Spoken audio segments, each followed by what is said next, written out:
I was going to say, is there a doctor in the house, but I see he's here. Good evening, ladies and gentlemen. Welcome to the Center for International Governance Innovation, or CIGI, as we say. My name is Fred Kuntz. I'm the Vice President of Public Affairs at CIGI. Tonight is the first in this season's regular series of public events, the CIGI Signature Lecture Series. I'd like to thank CIGI's public event sponsors, 570 News and Wordsworth Books. Thank you for your continuing support. If you were at our final public lecture for last season in May, you may have heard me say that our new season would be taking place in the new CIGI auditorium, right next door in the new campus. And that is still our plan, but not for tonight. As you can see, technical crews are installing the last bit of equipment in the new auditorium, including a wireless system, and some of the seats are blocked with scaffolding. So tonight is our final lecture to be held in the CIGI atrium here, and I'm pleased to see that it's a sellout. We're at maximum capacity. Besides the audience here tonight, we also have a global audience watching on the live webcast, available anywhere that has the internet. Following tonight's address, we welcome questions from the audience, either at the microphones, which will be roving microphones handed to you here at CIGI, or if you're watching online, you can ask those questions through the live chat function on your screen, and we'll transmit those questions up to the stage. Our topic tonight is humanitarianism and good global governance. We're privileged to have as our keynote speaker a highly distinguished Canadian and global advocate for humanitarianism, Dr. James Orbinski. I'll say more about him in just a moment, but I also want to say a few words about Dr. David Welch, who will be joining our keynote speaker on stage after the main address. Dr. Welch is director of the Balsley School of International Affairs and CIGI Chair of Global Security at the school, as well as a professor of political science at the University of Waterloo. He's the author of several books, including Painful Choices, A Theory of Foreign Policy Change, which was the inaugural winner of the International Studies Association Book Award. And now to Dr. Orbinski, whose CV is so impressive that were I to read it to you right now, it would leave no time for him to speak tonight. So I'll just tell you that he's the Chair of Global Health at the Della Lana School of Public Health and Professor of Family and Community Medicine and of Political Science at the University of Toronto. He's a globally recognized humanitarian practitioner and advocate, as well as a leading scholar and scientist in global health.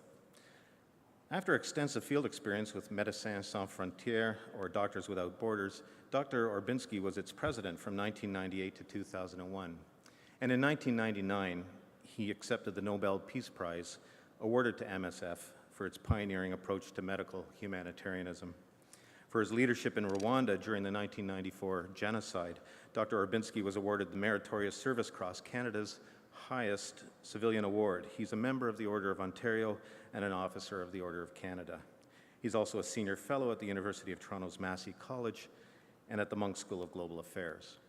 He's currently working with scholars, policy specialists, and civil society actors to develop a global health diplomacy program at the University of Toronto.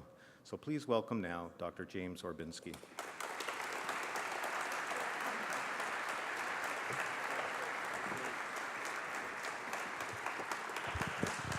Well, thank you, Fred, for a very kind introduction. I have to say it's very much a pleasure, an absolute pleasure for me to give this a signature series lecture here at CIGI.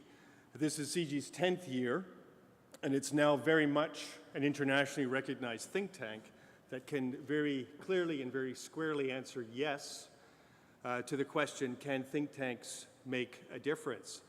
It's an even fuller pleasure for me to give this lecture on the evening, 1 week into the opening of the Balsley School of International Affairs, a school that is, in my view, poised to engage, to challenge, and to literally change the world of international affairs. And I also have to say that it's the deepest of pleasures for me to give this lecture in Kitchener-Waterloo, which is one of the most economically and socially dynamic and thriving metropolises in this country, and if not the most inviting to new ideas and to innovation. And I just would ask you, where else but in KW could a distillery be transformed from a place of spiritual enrichment of a certain kind to a place of global intellectual enrichment? And I'm sure that somewhere in the 10-year history of CIGI academic paper writing, somebody has written a paper on the lubricating effects of spirits on governance and innovation. Now, I want this evening to talk about humanitarianism and governance, and I want to do so from the perspective of the pursuit of equity in global health. Now, we are well into the second decade of this 21st century, and we're very much in the midst of a global health revolution internationally. And this revolution has seen an increased prioritization of global health in international policy, with the creation of new institutional actors and new governance mechanisms, and has transformed ideas regarding the priority of health in political and economic decision-making internationally. For example, in 2001, the United Nations Security Council, for the first time in history, debated a global health issue, HIV/AIDS, as a global security issue. The Global Fund for AIDS, TB, and Malaria, a new global institution, was created in the year 2002. Global health issues are on G8 and now G20 agendas, and on the agendas of the WTO and in the Millennium Development Goals of the United Nations. As we speak, the United Nations General Assembly in New York is debating non-communicable diseases as a global priority. Since the beginning of this century, commitments of overseas development assistance for health internationally have more than doubled, and by some estimates, more than quadrupled since the end of the Cold War. Global health has never before enjoyed such political attention or benefited from such wealth. But revolutions are rarely accidental, and the revolution in global health was very much sparked by the confluence of activists and academics that responded in a very particular way through the 1980s and the 1990s to the HIV/AIDS pandemic internationally. It was an organization known as ACT UP, for example, that put HIV/AIDS on the political and thus the agenda of publicly funded research in the United States, which influenced broader international research and policy agendas through the 90s and through to today. We're now 30 years into the HIV/AIDS pandemic, and the United Nations Secretary General Ban Ki-moon noted in April of this year that for the first time between 2001 and 2009, the rate of new HIV infections in 33 countries around the world, including 22 in sub-Saharan Africa, the rate of new infections actually fell by 25%. He also noted that for the first time in 2009, global coverage of services to prevent mother-to-child transmission of HIV actually exceeded 50% internationally. Now, these are very real and very, very practical achievements and are rife with lessons about human vulnerability, about human resilience, and about our capacity as human beings to actually innovate and to actually change. And yet the gains that I've just described, these are fragile and they're easily lost. The G8, for example, has failed to meet its 2005 Gleneagles commitment to fund universal access to treatment for HIV/AIDS. And as of September of last year, for the first time in a decade, funding for HIV internationally fell while the virus continues its rapacious spread. Now, for every person who is started on antiretroviral treatment internationally, 2 people become newly infected with HIV internationally. And while fewer than 260,000 of the more than 2 million children living with HIV actually have access to treatment for HIV. All of this is the reality of social change that we face today. All of this, while the world is also facing converging global crises in food, in fuel, and climate, and in finance. Each of these crises has global causes, are interdependent, and have highly contagious global consequences. We are at a moment, ladies and gentlemen, in our human history where we must face squarely the unavoidable complexity, interdependency, and fragility of our human condition. Policy spheres can no longer be distinct as crises converge and ramify in unexpected ways. As Louis Pasteur said, the microbe is nothing. The terrain is everything. And it's from this perspective that I want to talk with you about humanitarianism and governance and about equity in global health. Now, does perspective matter? Well, you bet it does. I've worked as a humanitarian doctor in famine, in war, in situations of epidemic disease, and in genocide, all catastrophic and apparently hopeless situations. And this gives me a very particular perspective, one that has learned that human suffering does not take place in a political vacuum or without causes and conditions. The basic principle of equity is that people in similar situations should be treated similarly.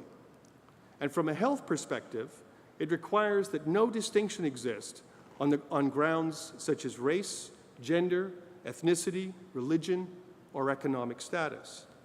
And I've learned the hard way that equity in global health is not simply a humanitarian question, or simply one of seeing the dignity of the other and acting for the immediate relief of human suffering. Equity in global health is also a deeply political question. And I am hopeful, deeply hopeful, and particularly about the necessity of engaged governance research in influencing evidence-based policy that can literally change the way the world is. But let us not be naive. Policy is not simply about evidence.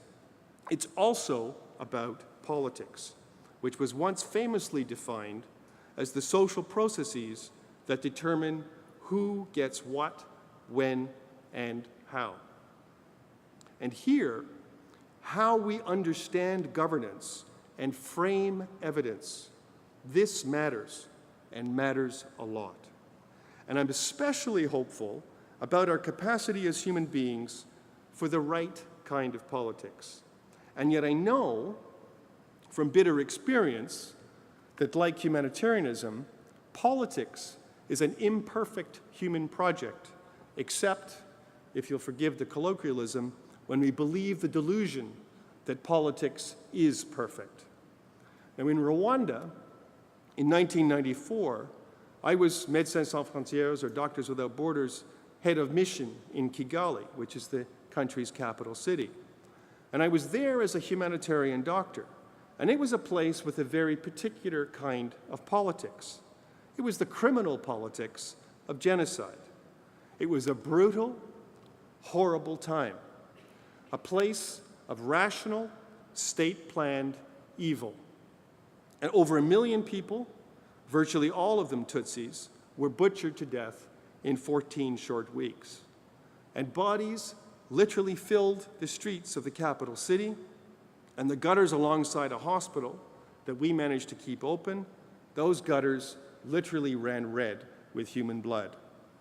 And one night, after many long hours of surgery, a girl of about 9 told me how she escaped murder at the hands of the Interahamwe killing squads.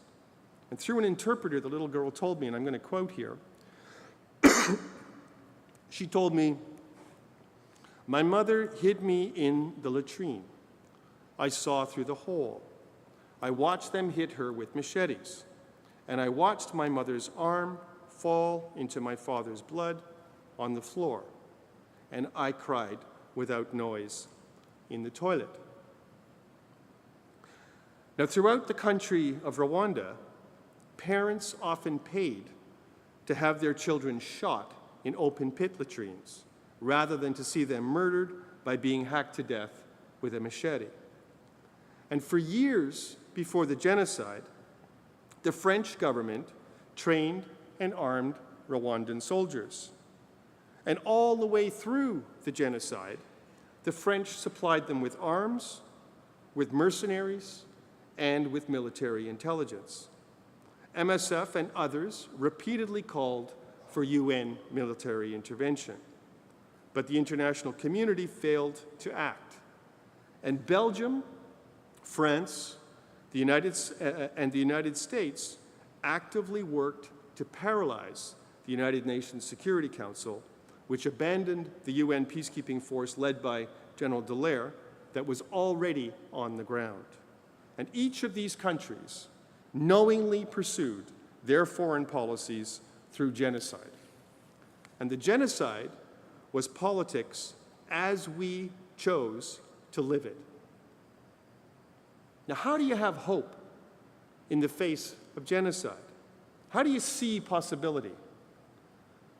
Well, it doesn't lie in naive utopian dreams, but it lies in what we actually do. Now, Hannah Arendt was one of the greatest political philosophers of the 20th century, and she was a Jew who, as a young woman, escaped the Nazi Reich to France and then to New York.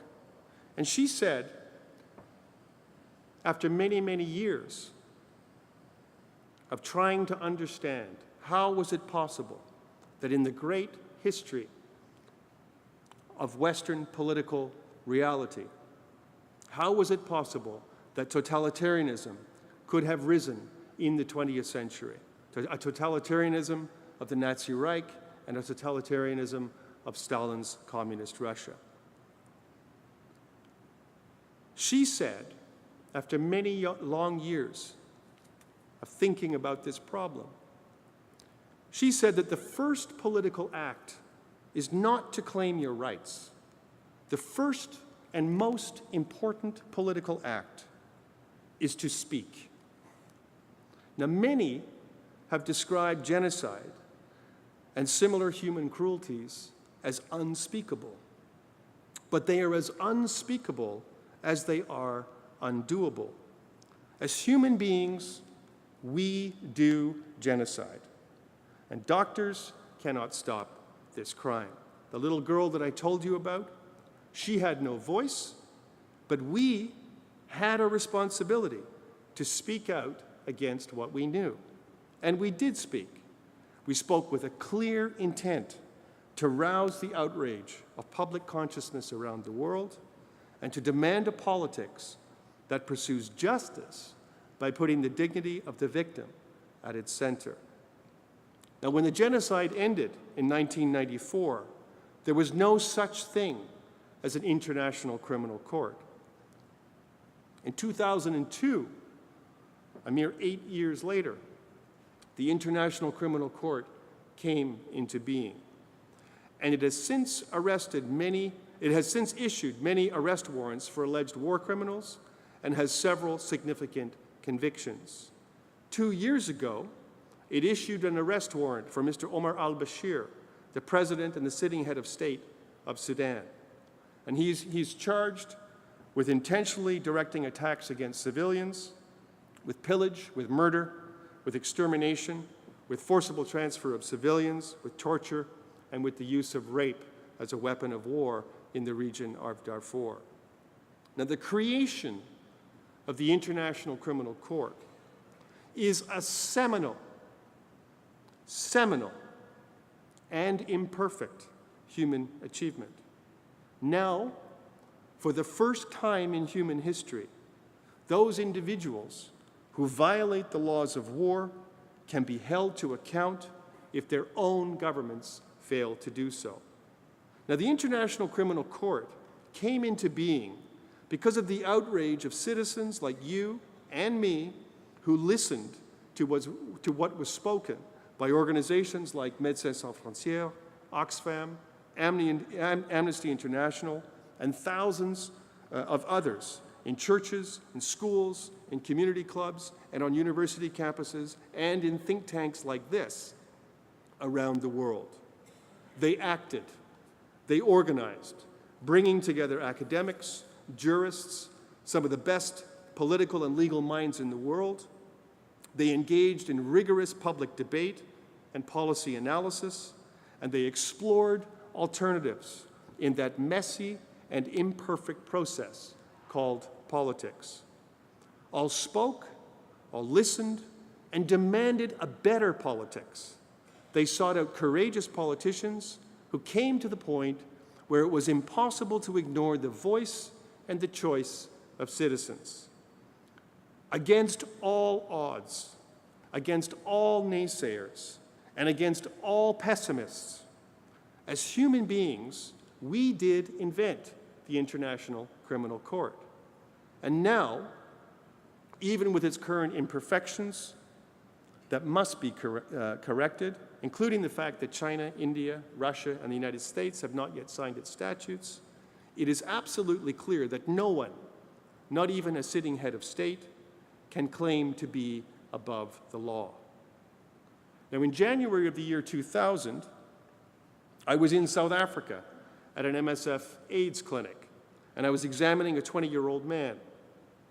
And if you were here in KW or virtually anywhere in the Western world, he would be just starting his life. But there, his life was nearly over. He had AIDS, and he weighed less than 100 pounds. Patented drugs to treat AIDS were available in the Western world, but at a cost of more than $13,000 a year for treatment, for life. There wasn't a hope in hell that anyone in the developing world would get those drugs.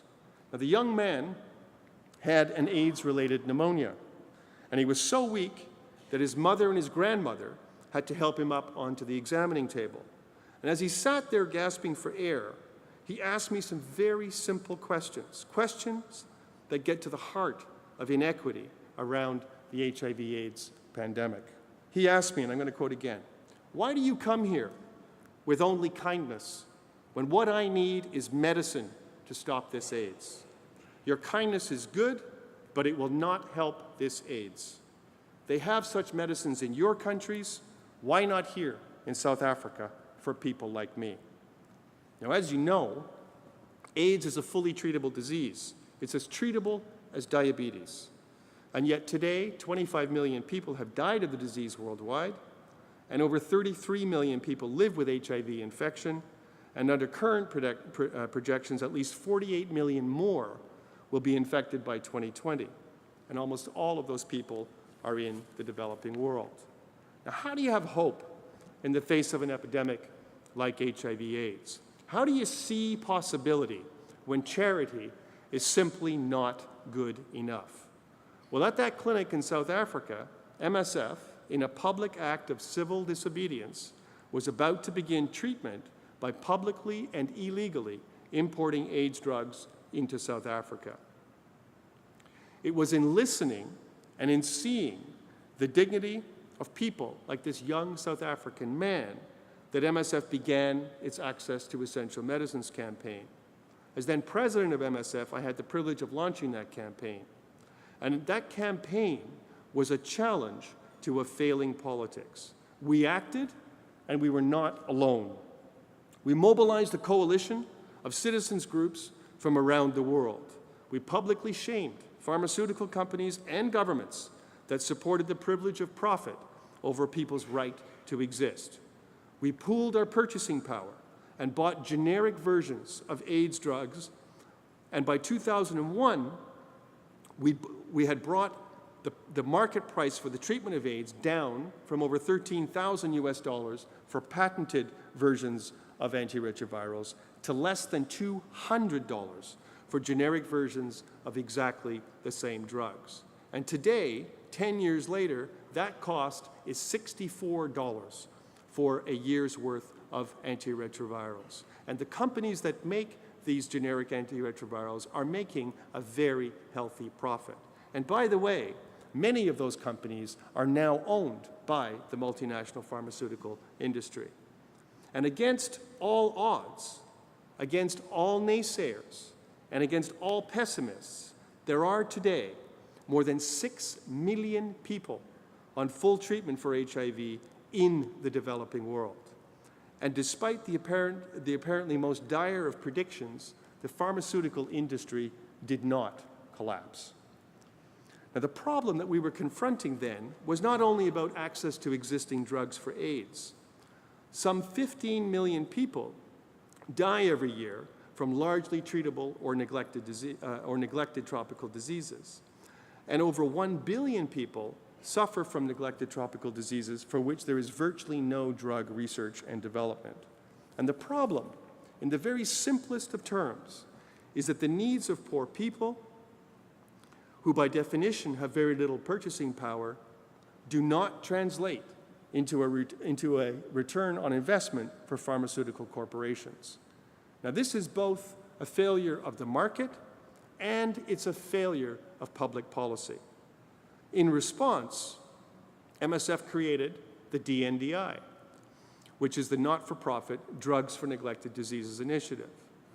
We brought together a network of African research centers, the medical research councils of India, Malaysia, Brazil, and South Africa, the Pasteur Institute, and of course, Médecins Sans Frontières.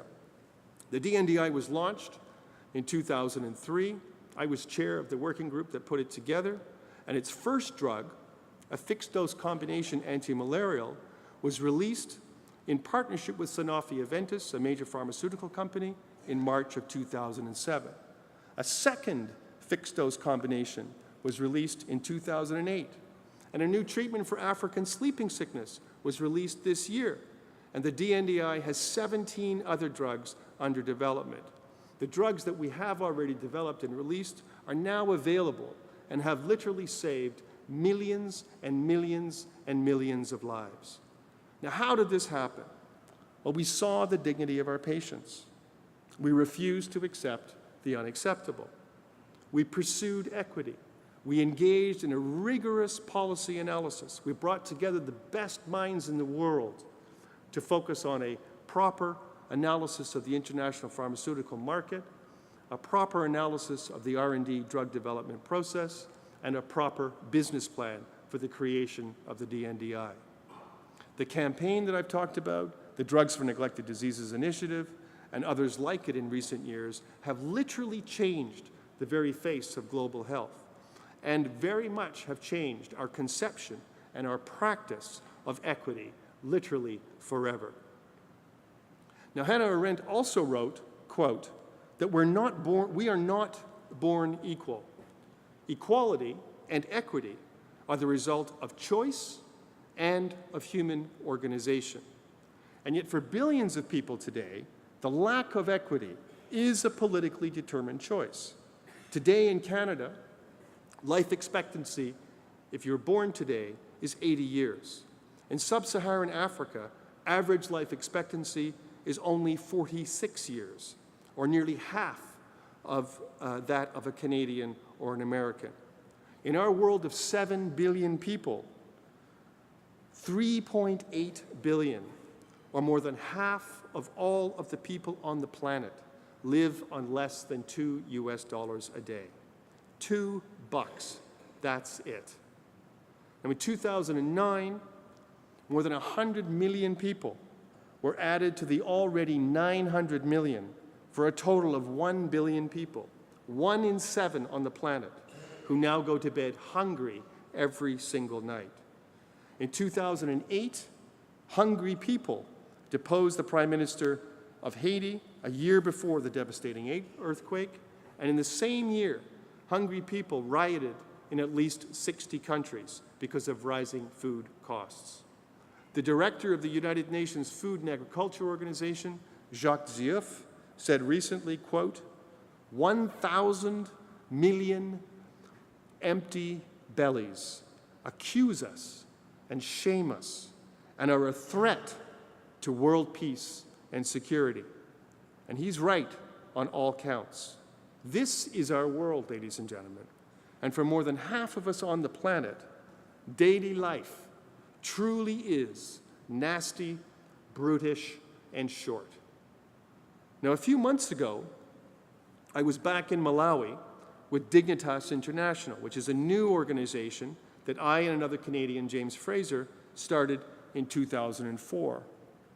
It's focused on exploring an alternative model of care for HIV, for tuberculosis, and for non-communicable diseases And it's focused on using a primary health care model for people in the developing world. Well, why primary health care? Because by working with the Ministry of Health and supporting people with HIV or TB or other primary health care needs, individuals and communities can literally face their own health needs on their own terms. Now, we've trained hundreds of nurses, of clinical officers, of doctors, of community health workers, and home-based care volunteers. And we're supporting women's groups, groups of orphans, groups of people living with HIV, and we now have more than 15,000 children, women, and men on full treatment for HIV/AIDS, and more than 20,000 others who are HIV positive under our medical care. And we've published what is recognized as some of the best HIV research in the world. And our pilot program is so successful that we're scaling up this year to offer the program to a population base of 3 million people in Malawi. Now, 7 short years ago when we started, entire villages had collapsed in the despair and hopelessness of rampant disease. And 90% of hospital admissions were HIV positive, and people literally languished and died in the shade of trees surrounding the hospital. Now today, a mere 7 years later, villages are back at work, and people's primary concern, as it should be, is the education of their children. Dignitas is working with the University of Malawi, the University of Toronto, University of Cape Town, with MSF and with Partners in Health at Harvard to research and develop a simplified training and treatment algorithm for delivery of treatment by non-medical professionals like nurses and community health workers who have as little as a grade 9 education.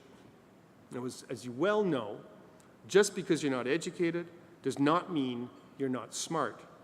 With the right tools and the right training, it is possible to train non-medical people to diagnose, to treat, and to manage diseases like HIV, TB, and diabetes. Why non-medical people? Because there's simply not enough medical professionals left in Malawi. In Malawi, which is a country of some 15 million people, and with an HIV prevalence of 13%, 13% of the population is HIV positive, there are a mere 265 doctors. Here in Ontario, a province with a smaller population of 15 million, there are more than 24,563 doctors. And it's not that countries like Malawi do not train more doctors and nurses to meet their healthcare needs. In fact, they do train enough nurses and doctors to meet their healthcare needs.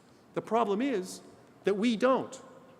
It's a sad, if not pathetic truth, that there are more Malawian doctors in Manchester, England, than in all of Malawi. Now, why is this? Well, upwards of 28% of physicians in Canada, the United States, continental Europe, the UK, Australia, and New Zealand are international medical graduates. And upwards of 75% of that group are trained in and come from developing countries like Malawi. Euphemistically, we call it brain drain. But we are, in fact, poaching. We will never solve the AIDS crisis and the more critical crisis in access to health care in the developing world until the poaching of precious human resources from the South stops. To solve the problem there, in the South, we need health care reform here. Health care reform that includes a long-term plan and the resources to train enough health care professionals to meet our own health care delivery needs. And this does not necessarily mean more doctors, but it does mean a broader range of health professionals who are trained and empowered to both treat disease and promote better health. And in this vein, reform also means radically rethinking how we deal here in Canada with non-communicable diseases like diabetes, like cardiovascular disease, like cancer, and chronic respiratory diseases. Today in Canada, healthcare costs eat up 46 cents of every tax dollar, 97% of which is focused on treatment in the first 3 months of life and in the last 3 months of life. And this is growing every single year.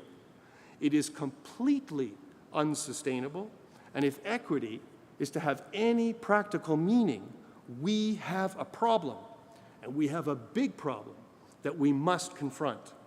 And while I don't have the solution readily at hand, I am absolutely convinced that by exploring alternatives, by a rational engagement of policy analysis, by a careful, rigorous, systematic analysis of our healthcare system, of our needs, and of our future needs, I'm absolutely convinced that by exploring alternatives within that analysis, and with a politics that's focused on equity, on excellence, and on effectiveness, we will, in fact, find that solution. And this challenge is not simply an American or a Canadian challenge.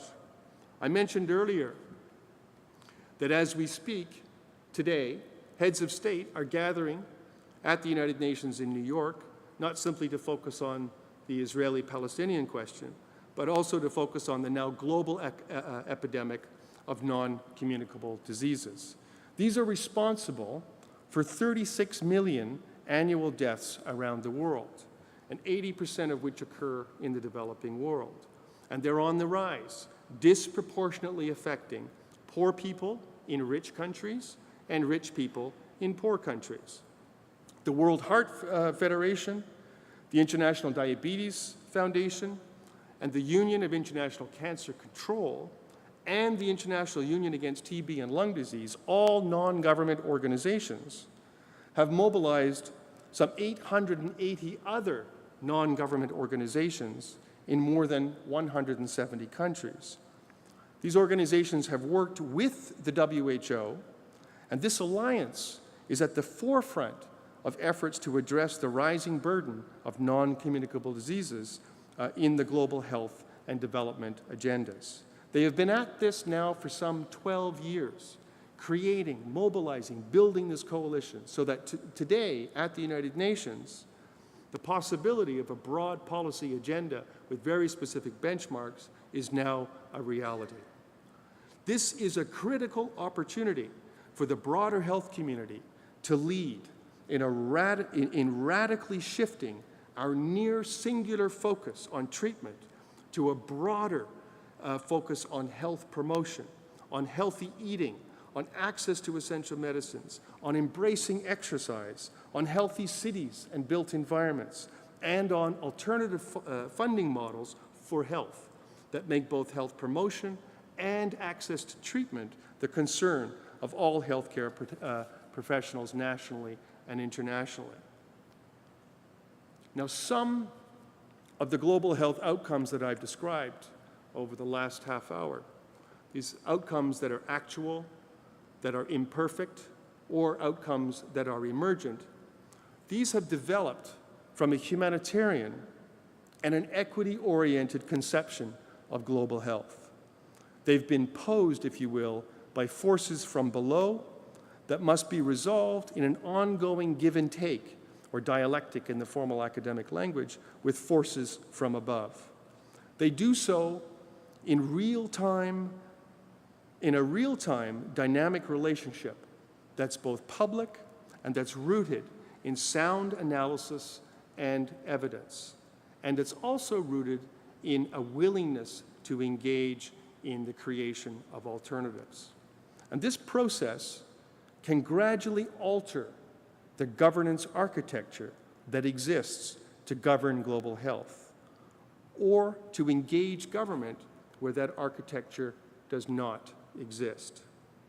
Understanding governance, and not simply government, is absolutely vital to this process. And governance is a messy, uncertain business that some has defined as efforts to bring a more orderly and reliable response to social and political issues that go beyond the capacities of states to address individually.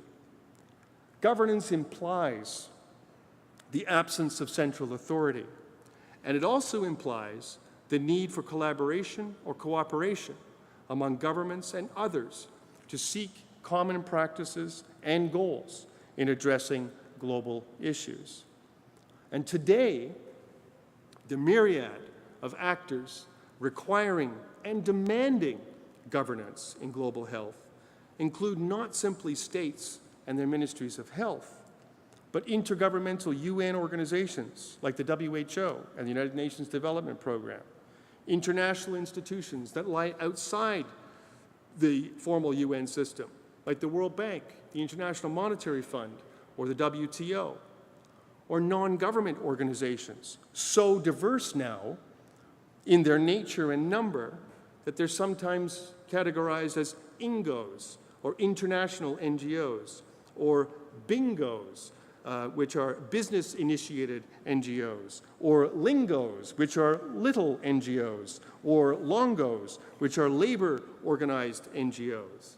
The myriad of actors that require and demand governance also includes health foundations like the Rockefeller Foundation and Gates Foundation, transnational public-private partnerships like IAVI and the Medicines for Malaria venture, multinational corporations that seek to sell health services in a global marketplace, and philanthropists like George Soros, whose Open Society Institute is supporting innovative approaches to health systems and democracy in former Soviet republics. And of course, those demanding governance also include one-man states like Bono, whose public appeal can influence, if not shape, political agendas internationally. And even still, though, governance as I have described it, I think through several stories, is struggling to emerge from a Westphalian conceptual trap, a 350-year-old view that sees the world as discrete, sovereign nation-states that, properly secured, can remain impermeable and impervious to the threats and considerations that others may suffer or seek to impose. And yet, I think I've demonstrated that change and progress is possible. And it is so obvious, and I think so very obvious today, particularly through the stories that I've told you today, that we need a richer, more engaged understanding of the forces, of the factors, of the actors at play in governance and in international affairs. Now let me return before I close to Malawi in the southern region of the African continent, where in recent years, food shortages have become a serious and a recurrent challenge. Riots across Malawi this past July have left 18 people dead, as people demanded better governance in the management of currency exchange rates and in the face of rising fuel and food costs and in the face of ongoing food shortages. Now, why is this happening? Why are there food shortages? Well, the most immediate and proximate cause is the ongoing effects of the international financial crisis and fluctuating but ever-increasing fuel and food commodity prices. But as well, according to the United Nations Food and Agriculture Organization, severe, recurrent, and prolonged droughts are emerging in a pattern that could become permanent in the southern region of Africa due to climate change. Climate change is not some future event, ladies and gentlemen. It is here, it is real, and it is now.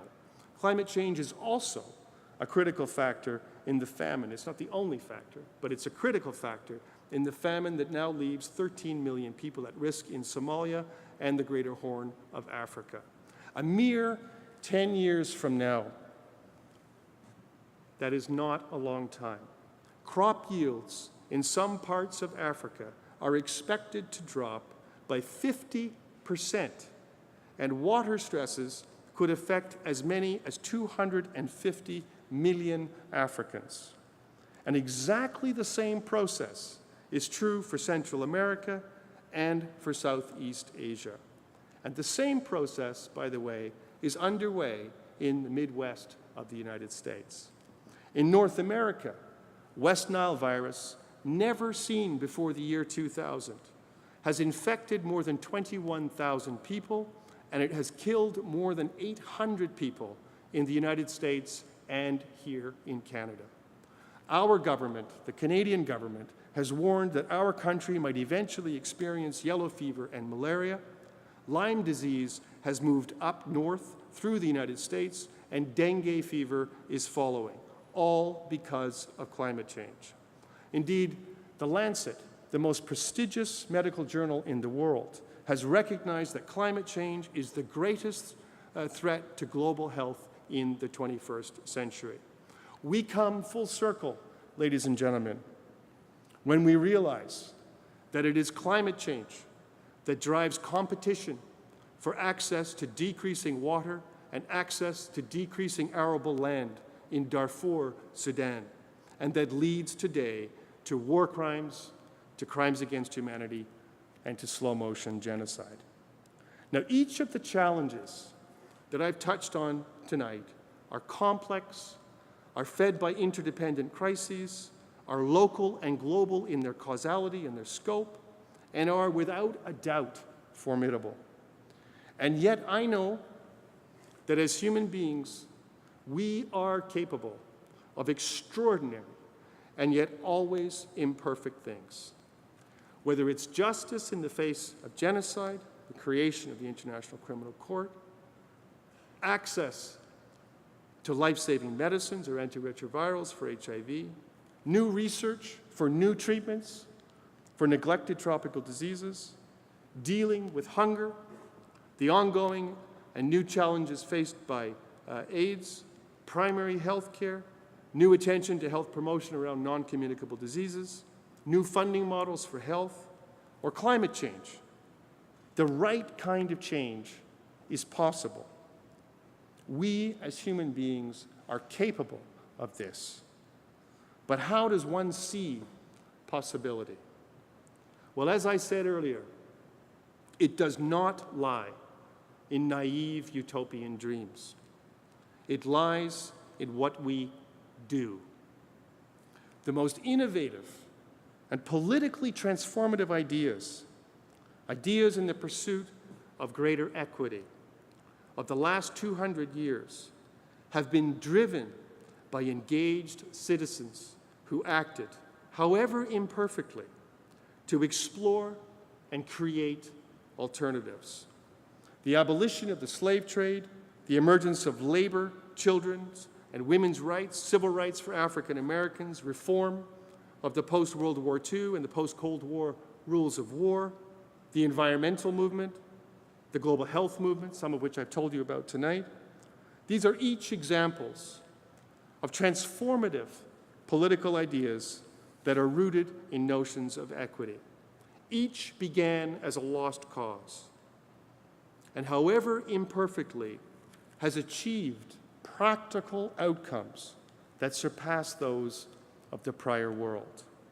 CIGI, and now the Basili School of International Affairs, are among the most promising and progressive centers for the engaged study of global affairs in the world. You already have delivered, and because of this, your promise is even greater. You can, in fact, you must, play a major leadership role in defining the practical meaning of equity, of humanitarianism, and of governance to change the face of inequity that exists in the world today. And it's a lofty goal, but it's not just one that I believe in. It's one that, through example and through the stories that I've told you tonight, one that I absolutely know is possible to achieve. With the right kind of engagement, with the right kind of doing, we can be hopeful. The belief in authentic hope is absolutely radical. A belief that people are not inherently evil and stupid, not consigned merely to live out predetermined roles. This belief is radical. The willingness to act publicly on that hope and that belief, that willingness is radical. It's based on a faith in something that's common to us all, a capacity that is very, very difficult to name, but which is perhaps best summed up by a phrase that was once used by the Brazilian educator Paulo Freire. Our task, simply put, Freire said, quote, is to change some conditions that appear as obviously against the beauty of being human. This is our central hope, building not a utopia, but a world in which we can work individually and together through pain and with joy to get as close as we can to this beauty of what it is to be a human being. As you begin this great adventure from within these new walls at the Basili School of International Affairs, and as CIGI continues to grow and innovate, I urge you to hold this beauty in your hearts as your starting point and bring the full power of your mind, your time, and your energy to bear on the inequity and the suffering around us. It is an absolutely beautiful world, and it can be made more beautiful still if we work to make it so. Thank you.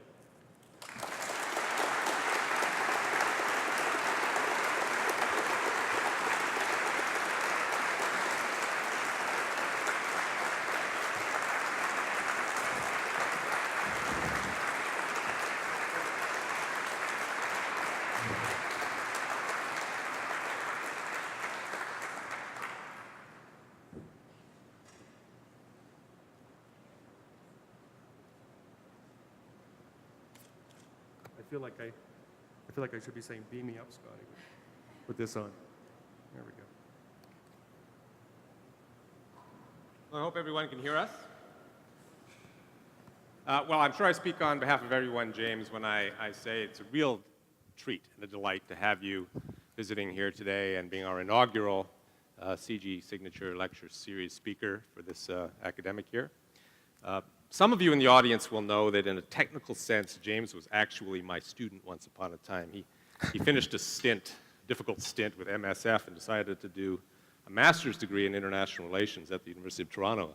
I was directing that program at the time. As you will have surmised from James's presentation tonight, the reality is that I was James's student. He wasn't mine, and I continue to be his student. And among the things I admire most about James is his capacity to remain optimistic in the face of a clear, vivid appreciation of the seriousness of the problems that we all confront as a species on this planet. What I'm going to do is I'm going to engage James in a short conversation, not too long, just to open up some additional dimensions of issues he's raised. And then we will turn it over to you, the audience, here tonight and also globally following the webcast. And I will read questions from the webcast audience to James and invite people here to address questions to James directly. So for those of you watching by webcast, I would like to encourage you to think about your questions now and tap them out in the chat window so that our communications team here can get them to me in a timely way. Let me start, James, by saying that your theme tonight was the challenge of global health governance. One of the things that struck me about your presentation was the success stories you told us about, the efforts of MSF, DNDI, Dignitas International. They were success stories that, as far as I could tell from your account, involved no role for what we traditionally think of as global governance actors. You mentioned, for example, World Health Organization, WTO, UNDP, World Bank, IMF. You mentioned them at the end, and they didn't have any role to play in your story about the actual on-the-ground health issues. So my first question is, were they irrelevant? Did they play a constructive role and just not a prominent one so that you didn't draw it out? Or were they obstructionist in your efforts in these activities? Well, I mentioned them at the end because I felt that if I began by talking about international architecture and institutional architecture, it's not an easy story to kind of engage. It's not an easy story for people to grasp. But I want to stress that the international institutional architecture is absolutely central to the kind of work that I've been involved in and am involved in now. The organizations that I've talked about, whether it's MSF, whether it's DNDI, Drugs for Neglected Disease Initiative, Dignitas International, and many, many others, those are just some examples. The organizations that were and are currently involved in strengthening, creating and strengthening the International Criminal Court that I talked about earlier on, each of these are examples of civil society organizations with varying degrees of complexity, varying degrees of organizational complexity, that by definition require a formal political architecture in which to engage. And by definition, through that engagement, change the very nature of policy and also change the nature of the architecture. But the formality of that architecture is fundamental to a viable and legitimate political process, and is fundamental to a viable policy process that has the force of the weight of public institutions and the force of society. Now, but the issue is that it's not a static architecture. It's an architecture that literally is it's an organic architecture. It's a living, breathing architecture that changes with the engagement. It's like Charles Taylor, one of the great philosophers of the 20th and 21st century, spoke, and a Canadian, by the way, at McGill, spoke about language. He said, language is not a static thing. No word is static. The word, while the form may remain the same, the meaning of the word changes in the use of the word. And so, in the same way that architecture changes, it changes in the way that you engage and use that institutional architecture. It's absolutely central to creating a viable public health and or global health and or public good outcome, whether it's dealing with health issues or IT issues or postal issues, whatever. It's absolutely central. But you used an interesting expression when you were talking about trying to get affordable antiretrovirals on the ground to clinics in South Africa. You said you organized an illegal operation and broke laws, intellectual property laws, and presumably trade laws and various other things, and getting generic versions of these drugs to the clinic. Now that sounds to me like a description of you deliberately violating a global governance principle in order to achieve a greater public good. Is that how it has to work? Do people have to? Well, it's a very interesting, no, you don't have to do it. And in fact, it's a very interesting example because I actually used the example because I wanted to kind of paint the range of activities that were actually used in order to achieve the outcome that we achieved. It's a very interesting example because the reason we chose to do that, the reason we chose to publicly engage in an act of civil disobedience by publicly importing what were then termed by the South African government illegal drugs in the country was because the basis for that determination within South Africa was one that was coerced and that was against all international norms, legal norms, and against all international standards. And it was seen as the fact that the South African government at that time had been coerced by the Americans and also by the pharmaceutical industry to restrict its legal use of compulsory licensing and parallel importation. That is why we engaged in an act of civil disobedience. Now, it's also an interesting example of how to deal, if you're a politician or if you're in government, how to deal with a situation of that kind. What did we want to happen? We wanted international press, international media. That's why, obviously, we did it. But what happened? There was no media. There was no coverage. Why? Because the government, very, very skillfully, chose to ignore us. They simply let us do it. And so in terms of, it's a political tactic, right, in terms of how you deal with a situation of that kind. Not all acts of civil disobedience, even though they may be acts of civil disobedience, are actually countered by law or countered by enforcement. And so the government decided that they would just ignore us. And so what we did in response was we decided that we would essentially create an international web-based petition.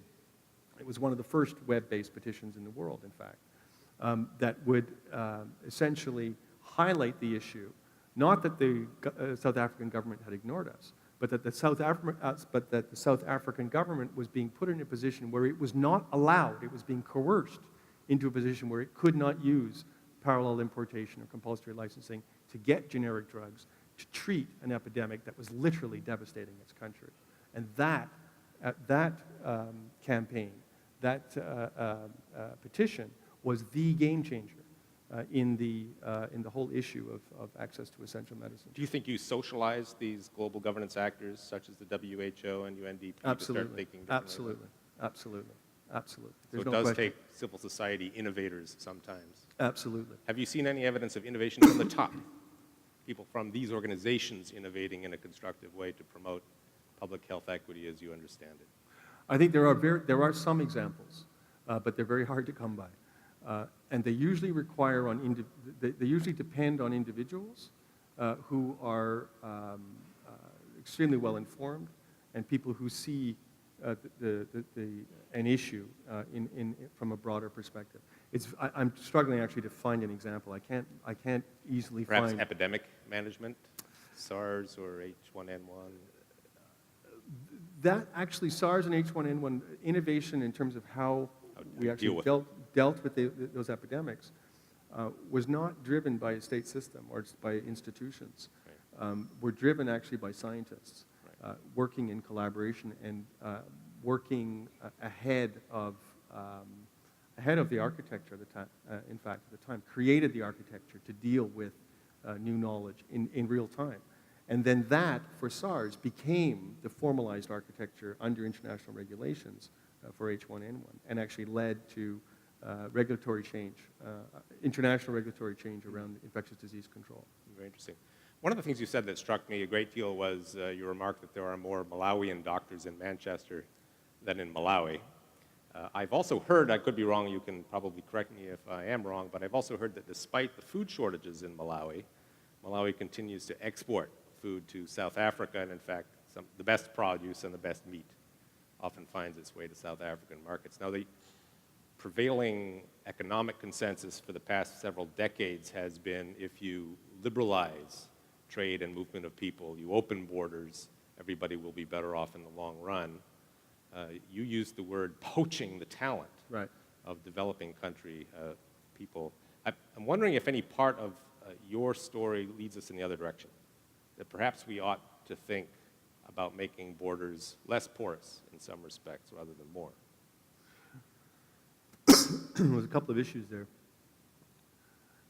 Just in terms of liberalization, as an economic policy, I think in principle it works, it makes sense from an economic perspective. And it also makes sense in terms of the growth of a domestic economy when each member of society is actually part of the formal economy. Now, in countries like Malawi, in many countries like Malawi, the majority of people are actually not part of the formal economy.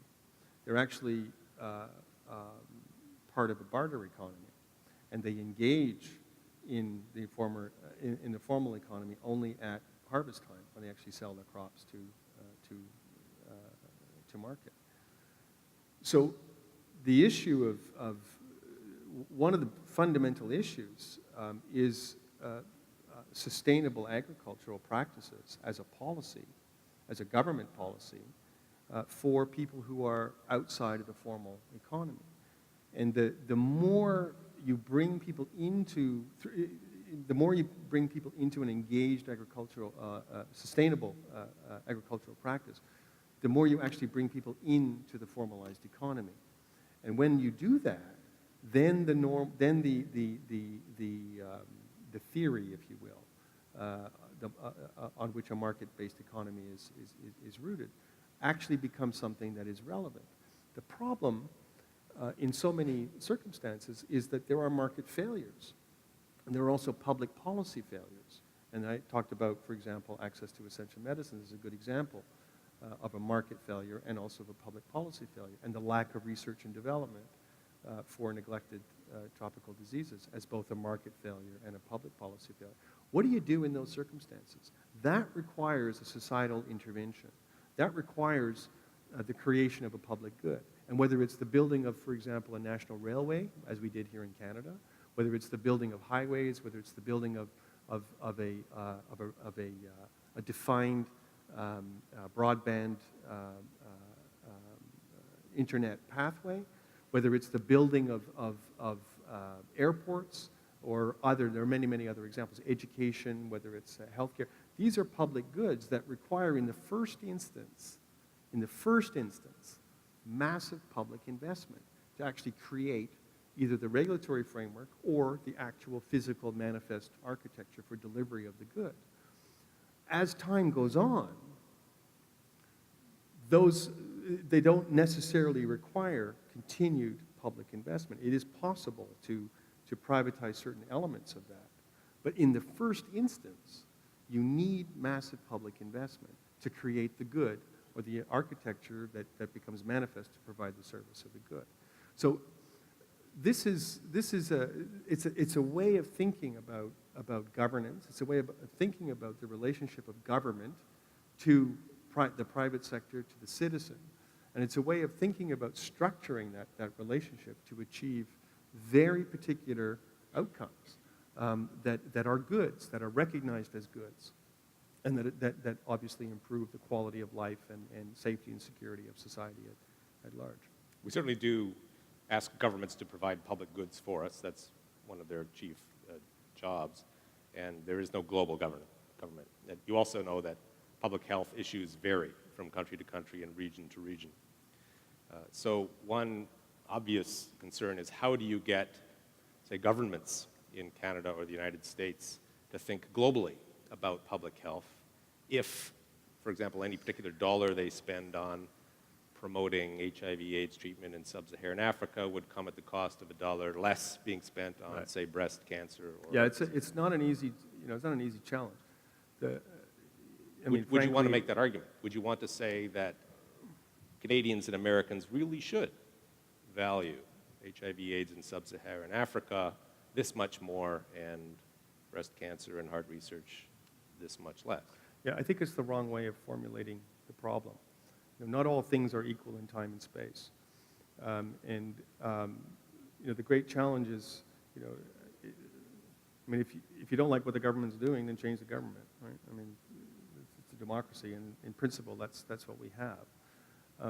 And we should be looking, and we should be creating the kind of government that we want, that actually meets our needs as citizens, as members of society, as members of a greater community. And it's just to be very concrete on this, the HIV in the developing world is not just a matter of charity for people with HIV. Tuberculosis in the developing world is not just a matter of charity. The absence of primary health care in the developing world is not just a matter of, charity.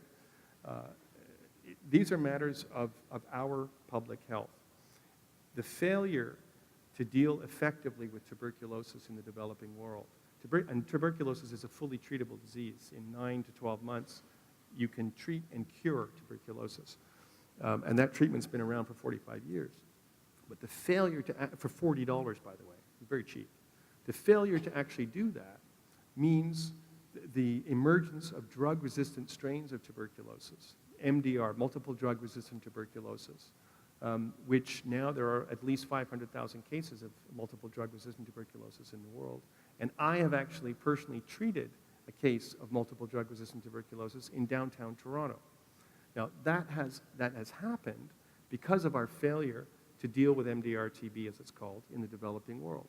And in a globalized world of literally instant trade, travel, communication, the movement of people, goods, and services, within 24 hours from anywhere in the world, tuberculosis over there is a problem right here.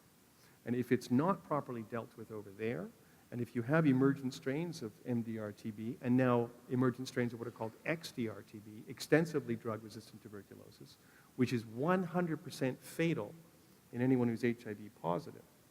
And we don't know yet whether or not it will transfer to non-HIV positive populations and what the mortality rate will be in those populations, although that's under study now. That form of XDR-TB has already emerged in the southern region of Africa because of poorly treated and poorly contained HIV management. And that's a real problem, not just for the person who has XDR, but for every person that person comes into contact with, and for every person in a globalized world, including us. So we need to think differently about what is a public health challenge. And this is why the term global health becomes so important, because there are certain issues that are in fact global in scope. And climate change is another example of an issue that is global in scope. You can't live in a bubble. We can't put a bubble over Canada and say, you know, we're fine. The reality is that we share a space, a planet, an ecosystem. Whether we want to or not, we share it. And what we do affects others. What others do affects us. Now, the real governance challenge is that we live in a system whereby rules and relationships between governments are based on a system that's 350 years old. And yet today, we must deal with these global challenges like climate change. And the same is true, by the way, of the international financial crisis. And the same is true of a myriad of other issues. Let me ask you just one last question, then we'll turn it over to our audience. There are broadly speaking, two ways of trying to get somebody to change their behavior. One is to argue that they have a moral imperative to do it, and the other is that it's in their interest to do it. Now, you're very eloquent on articulating the moral imperative. I suspect you've done a fair amount of going to actors of various kinds, including corporations, and tried to make the case that doing something differently is also in their interest. And we see in some places and in limited cases that actually can work. There are places where, for example, the forestry industry has decided that sustainable forest practices are actually a good idea for the business model just because they're sound morally. Have you seen this in action? And does this work? And when you make this effort, do you find there are particular strategies that make people more receptive to it? Yeah, I think that what I try to do now and what I've tried to do, I think, over the last 10 years or so, is really follow an argumentation that's based in what I would call wise self-interest. It's not an argumentation that sets aside moral imperative, nor is it an argumentation that sets aside self-interest. It's actually an argumentation that, in my view, I try to meld the two and to show that it is in your wise self-interest. It is in your self-interest, and therefore wise of you, to think of the other, to be aware of the other, to know that in respecting the dignity of the other through very practical things like respect for human rights, access to medicines, public health strategies, gender equity, education of women and girls, very, very practical things, that by actually respecting and honoring the dignity of the other, you're actually not only engaging in an act of human goodness, which in and of itself is a good, but you're actually creating the circumstances that improve your own well-being, that you're creating the circumstances that improve the well-being of your community, of your children, of your future generations. And so that's my approach, and I find it actually quite effective. There are many examples I can give you. For example, with Sanofi-Aventis, a pharmaceutical company with whom we partnered on the creation of these fixed-dose combination antimalarials. You know, Sanofi-Aventis is a very good, very solid business enterprise. Its number one objective is to maximize return on investment. Its products happen to be pharmaceutical products, and they make a very good return on those investments. Our interest, or my interest and the interest of DNDi at the time, was to create a new treatment for malaria for people who didn't have enough disposable income to actually pay for a fully patented price cost of a new anti-malarial. And so basically by engaging with Sanofi and by working out very concrete agreements, sub-licensing agreements, we were able to co-develop these fixed-dose combination antimalarials and ensure access to the treatment for the people that we wanted to have access to. And Sanofi was able to secure a stronger place, a stronger foothold in an emerging pharmaceutical market. Africa, by the way, in certain areas of Africa, are actually some of the, leaving aside China and India, are actually some of the fastest growing emerging markets in the world. And the future, the potential in Africa in terms of growth and in terms of profit for individual private companies is massive. And the companies that get the first mover effect, the companies that actually, especially on issues like pharmaceuticals, the companies that establish brand value and brand reputational value, they're actually creating enormous future asset value for their company. And so by engaging in a carefully analyzed and also a carefully constructed sort of argument around wise self-interest, you can achieve real practical results. I found that by being ideological, by hanging on to sacred cows, by being accusatory, by engaging in personal attacks, and so on, you actually don't help. But at the same time, being too conciliatory, finding a compromise where there actually is no compromise, calling points of convergence values convergences when in fact they're not values convergences, misnaming realities, these are actually equally destructive to these more aggressive strategies. But engaging in a respectful, evidence-based, truthful, and challenging approach to wise self-interest, you can achieve real results. It's not perfect. Nothing is perfect.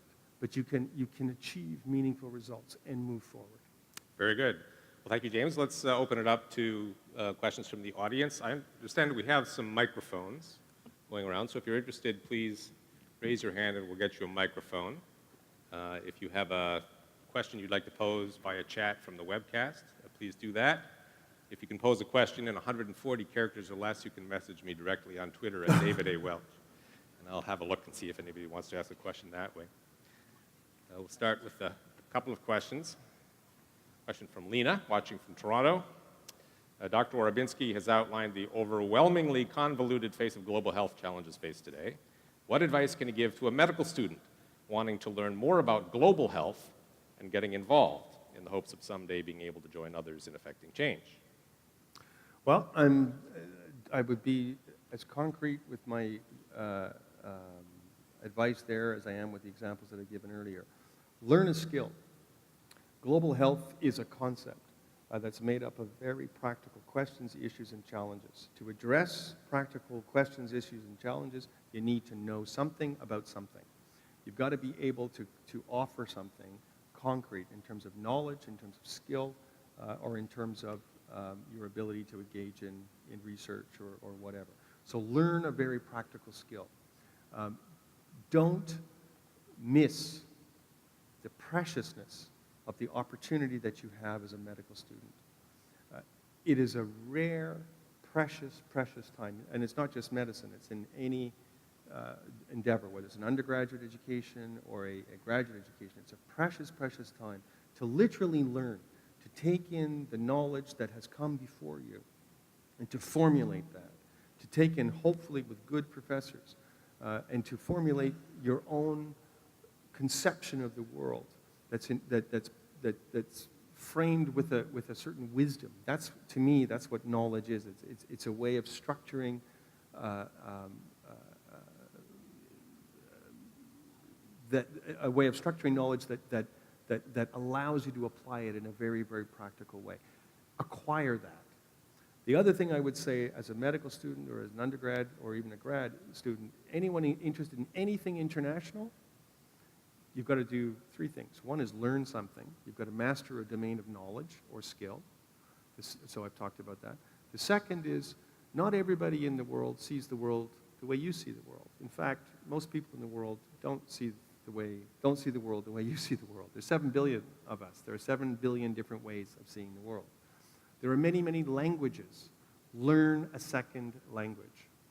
If you're going to work in a French-speaking community, if you're going to work in Central Africa, if you're going to learn Swahili for Central Africa, learn French for wherever it is that you're hoping to work, or Chinese or Mandarin, whatever language, learn a second language. And then the third thing I would say is learn how to play well with others in the sandbox. Again, not everybody sees the world the way you do. There is a richness and a diversity of language, of culture, of religion, of perspective in the world that is there to be discovered. And one of the things that you'll discover is that differences of opinion and perspective actually exist. If you are going to be able to do something, achieve something concrete with others of a different perspective, you have to have the social skills to be able to demonstrate and to actually be respectful of others, and to demonstrate and to actually be honoring of differences of perspective and opinion, particularly when they come to religion and to culture. So those three things: learn a skill, master a domain of knowledge, learn a second language, and thirdly, learn how to play well with others in the sandbox. Very good. We have a question from the floor. Yes, please. Muli Bwanji. I'm sorry? Muli Bwanji. I didn't hear That's it. Malawian for thank you. Hello. Okay, I didn't hear it. I'm sorry. Thank you. Okay. So anyhow, the question I have is that if it's great that we've been able to reduce the cost of the cost of AIDS from medicines from 12,000 to 60, but 60 is still 30 days if you only make $2. Question would be, how do you see the money working on all of this? We still send an enormous amount of money through CIDA to intergovernmental loans to a lot of countries around the world. Do you fall into the Dambisa Moyo camp of remove those intergovernmental funding, or do you see it in a different way of funding the healthcare system in a country like Malawi? Yeah, you've asked really what is an enormously complex question. There's no easy, straightforward answer. You've raised a number of different dimensions to the issue. But what I would say is that $60 is a lot more affordable than $13,000 in the first instance. And because of that affordability, as I said earlier, there are now 6 million people who have access to treatment, who are actually on treatment. And within the next 5 years, that number will rise, assuming that certain variables are stable. That number will rise to about 12 million people. Now that's incredible. And that reaches a certain critical threshold from a public health perspective where you can actually start to see the impact of treatment as, in fact, prevention from a public health perspective. In terms of actual costs and how these drugs are paid for, they're actually paid for in the same way that most drugs are paid for in our own country. Most drugs are actually paid for across the Western world. The single largest purchaser of pharmaceuticals is not private citizens. The single largest purchaser of pharmaceuticals in the Western world is governments, and which means that your tax dollars and mine are used through government purchasing to actually pay for medicines that the majority of people actually use in the West. The same principle has been applied internationally, and this is the new institution I talked about, the Global Fund for AIDS, TB, and Malaria. That institution is largely funded through governments that give a certain amount of money every year to that new institution. And from that institution, drug purchases are made for HIV medicines, for TB, for malaria, and for other diseases for sale and for use in the developing world. On the question of aid, you know, we often hear these numbers. We spend an enormous amount of money through CIGI. We spend an enormous amount of money through foreign affairs and so on AIDS, on aid internationally. The fact of the matter is that relative to the need, not just Canada, but the OECD in general spends a pittance on what is actually needed to deal with a basic package of services which would have enormous, within one generation, enormous public, social, economic, and educational benefit for the entire world. So I'm not of the opinion of the economists that you talked about, not at all. I think that aid can be far more effective. I think it does need to be restructured. I think it can be far more targeted in terms of the utility of what the benefit of what we're actually able to achieve. But I actually think that overseas development assistance should massively increase and not decrease. Canada has not met its 0.7% of GDP target, which was set by Pearson many, many years ago, and it's one of the laggard countries in the world, by the way, in terms of overseas development assistance. Question via Twitter that you may just have answered, but maybe not. What one thing should the government of Canada do to promote global health equity? What one thing should the government of Canada do to promote global health equity? I would say, before I say this, I'll tell you that I've been one of the most vocal critics of the World Health Organization. I've levied critiques against the WHO, not with a view to destroying the WHO, but with a view to actually making it better, because I believe it can be a better institution. And I actually believe, if you look at it historically from 1948 until today, it actually has become a much better institution. What one thing should the Canadian government do? I would say the one thing the Canadian government should do is to ensure independent operational funding for the WHO, and also to insist on a major accountability and reform exercise, which is actually underway, but insist at a much higher level on that accountability and reform exercise for a new institutional framework for WHO. I think that would be the number one thing that would have a huge impact on global health equity within a generation if that were to be achieved. Very good. Question from Inbal, watching from Toronto. How can global health be a bridge to peace? Could Dr. Orbinski give examples for health projects bridging different sides of conflict? Well, I'm actually very cautious about that idea. I'm not dismissive, but I'm very cautious. I think one has to be very practical about the provision of medical humanitarian assistance in war zones, something I have a little bit of experience with. I'll just tell you a very simple example. It's very easy for belligerents to agree to a ceasefire when it's in their interest to do so, when they want to rearm, when they want to tend their wounded, when they want to regroup. And sometimes in the nature of conflict, it's actually in both belligerents' interest to do so. And in such circumstances, you are actually, from one perspective, actually contributing to the furtherance of war by promoting a ceasefire under such circumstances.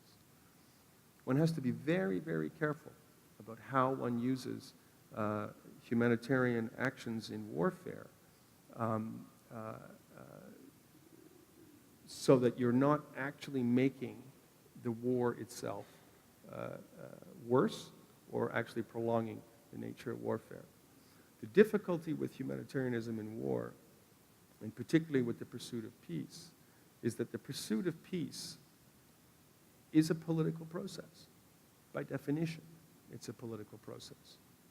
The pursuit of peace requires that belligerents engage in a negotiation process, and it requires that, into some circumstances, that there are coercive measures taken to push a belligerent to the negotiation table. It's very easy to use humanitarian assistance and humanitarian action with that intention in mind. And that's not what humanitarian action and humanitarian assistance is about in warfare. Another question from the floor, if we have one. Yes, please. James, I think we'd be a bit remiss tonight in not mentioning the successes of the world's largest private health initiative going on the planet right now. It has got good news, and I know you're aware of it, but in 1985, Rotary International said that we were going to eradicate polio in the world, and it was rampant, and Canadians such as Neil Young and Prime Minister Paul Martin suffered from polio. Rotarians have raised over $1 billion and enrolled the planet on the idea of eradicating polio. World Health Organization, Center for Disease Control, and other organizations, along with most governments, are endeavoring to fund this to the end, as Rotarians are also. We're down to 4 countries, India, Nigeria, Afghanistan, and Pakistan. The latter 2 do cease fighting when immunization is taking place. Books and stories will be written and are being written about the success of this campaign, and we know it's a tough one to put to bed, because what we're fighting at the end, the last stand, the Hillary step, if I may, is those things that are in place that stop the world from working. And religious chiefs are shifting their ways.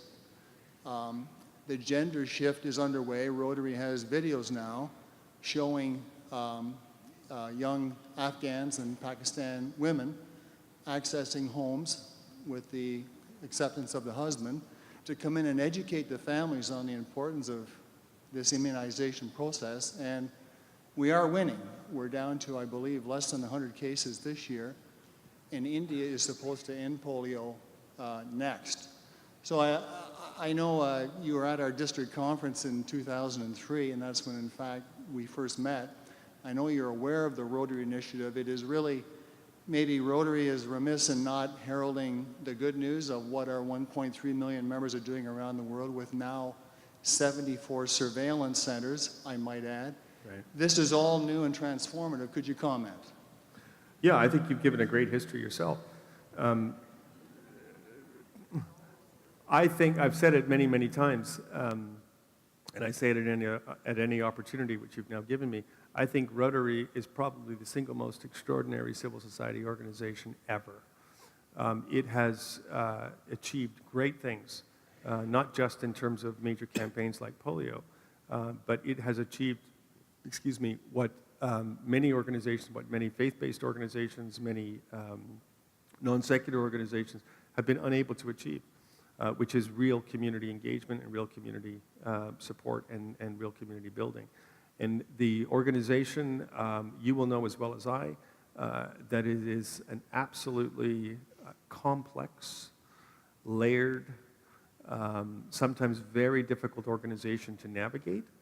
But the reality is that that's actually essential to the very nature and fabric of what the organization is. It's those complex relationships and interdigitations of communities, literally across our country and across the world, that is the strength and the resilience of Rotary.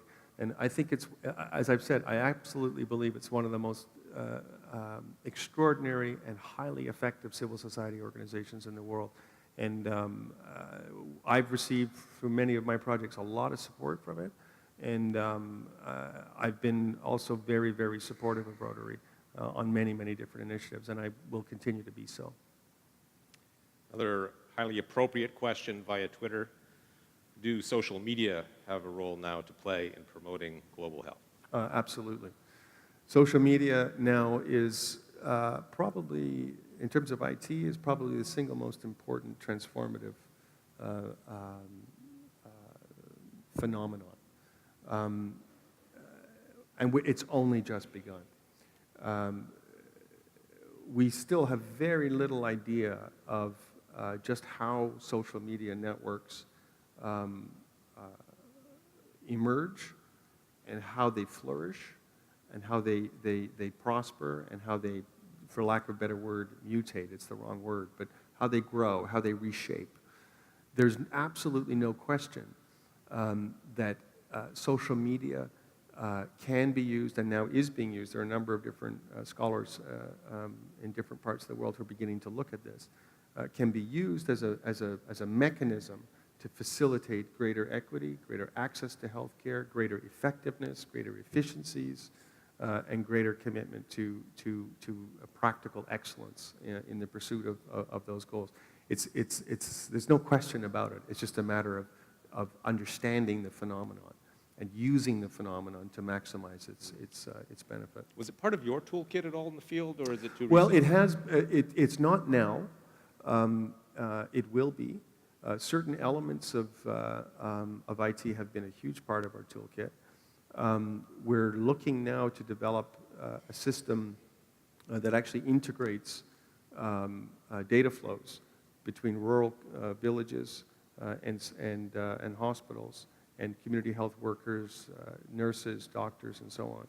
And it really depends on the mobile phone network, on the bandwidth that's available, on the kind of technology that you actually want to you actually want to embed. Because once you choose something, you're really choosing you're really creating a certain pathway in terms of your technology. It is something that we've experimented with. Most all of our data is electronic. But we haven't yet made firm choices about the direction that we'll go. But we're very aware of it, for sure. Do you know if anybody has studied whether internet penetration improves local health outcomes? There are a number of studies that are largely case studies that demonstrate that, yes, internet penetration and especially mobile phone usage improves both access to health information and quality of health outcomes in certain circumstances. And I think it's really in the very short term, there will be, I can't remember what the number is, but I think it's something like 700 million this year, 700 million 4G phones are coming on the market.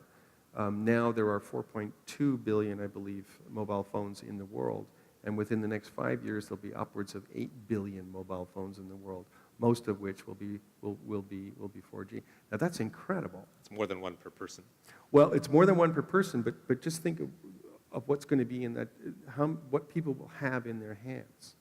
They will have a multimedia platform that they can engage in social media, they can engage in data exchange. You can use that for virtually any one of a million healthcare, never mind every other applications.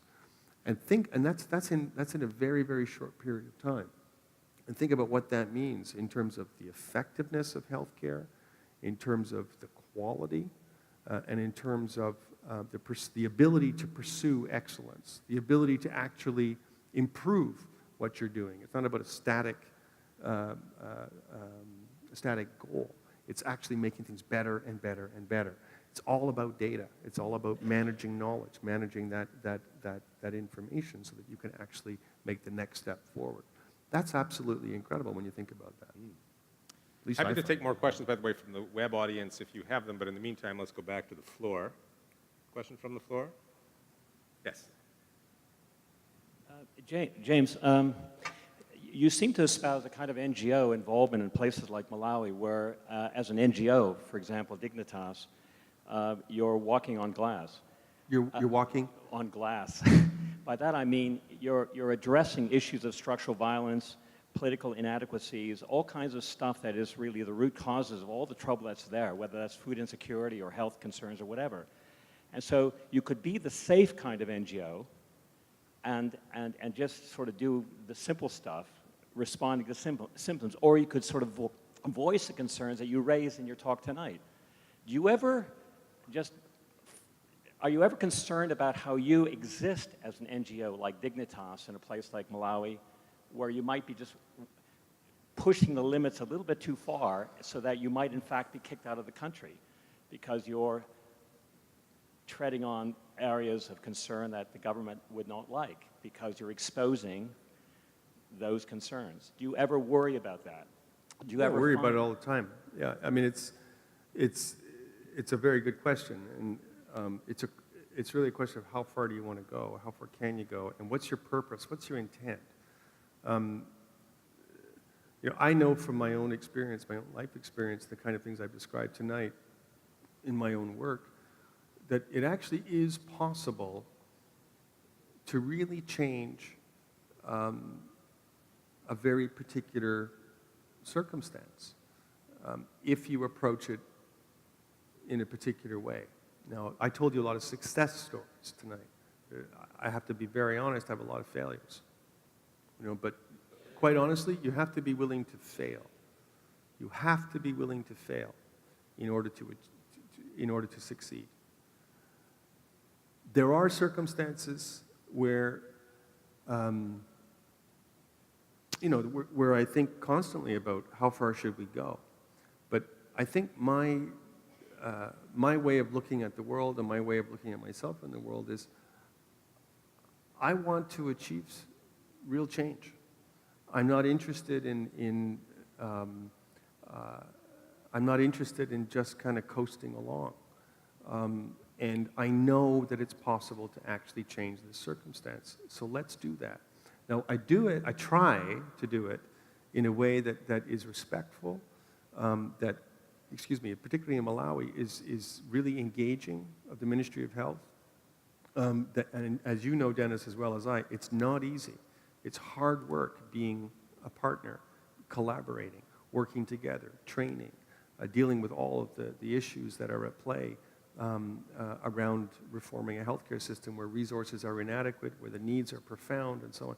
This is not easy to do. But by engaging in a respectful and truthful relationship, by not pretending that there are no problems, when in fact there are problems, you've got to actually deal with these things. By engaging in that manner, according to some of the style, if you will, or the approaches that I've outlined earlier, I think you can actually achieve real change. Now, sometimes you will be asked to leave. You'll be told to leave. And that happens. And that's just part of the process. It's part of life. And sometimes you'll fail. And sometimes being thrown out in some circumstances is actually a success. It's a marker of success. And in some circumstances, in most circumstances actually, by engaging in a respectful, truthful process, you actually do achieve change. Another question via Twitter. What is the role of BRIC countries in changing the face of global health and governance structures? Yes, Brazil, Russia, India, and China. In 2008, with the international financial crisis, when George Bush called the G20 to convene in Washington, in my opinion, and the opinion of many others, that moment was a moment of fundamental power shift, of a fundamental power shift. And it was the moment where the G8 reduced its power and the G20 gained power. And it was absolutely essential to the financial stability of the international order. One of the issues that's emerged around the G20, and particularly around the international economy, is the power of emerging markets and countries, Brazil, Russia, India, and China. They absolutely have a role. They absolutely have a role in engaging in a broader global development and global health agenda. The G20 has actually started to develop a policy architecture, and health is one of the issues that the G20 is beginning to develop a policy architecture around. But remember, these things don't just happen like that. They don't just happen because you want them to happen. It takes time to build knowledge, capacity, skill, and so on. The G20 took almost 30 years. I believe, it was 1970, I can't remember what year it formed. G20? I'm sorry, the G8. Well, G8. Well, it started as a G7. As a G7 and Actually, G8, but it was in the before late that, 70s. smaller than 7. 1977, is that 1977, something like that. But it took 75. basically 32, 33 years for the G7 and then the G8 to actually develop an architecture whereby it could create a policy framework. I absolutely believe that the BRIC countries have a very important role and a responsibility to engage in these broader policy issues. So, Another question from the floor?